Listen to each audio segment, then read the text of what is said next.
Practical talaga ang bungalow house, lalo na kung may kasama kang mga seniors or mga toddlers kasi very safe sa kanila ito. At meron pa itong fully covered na terrace. Meron tong lot area na 296 square meters. Tapos, dalawang iyong living area. Malaki din. Ang floor area nito nasa mga 210 square meters. At meron tong 3-car garage.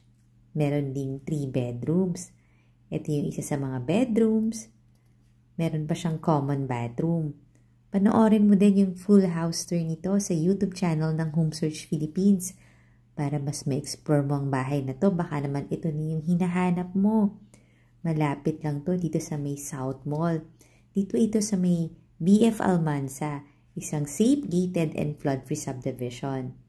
Ito ang kanyang walk-in closet at ang master bathroom.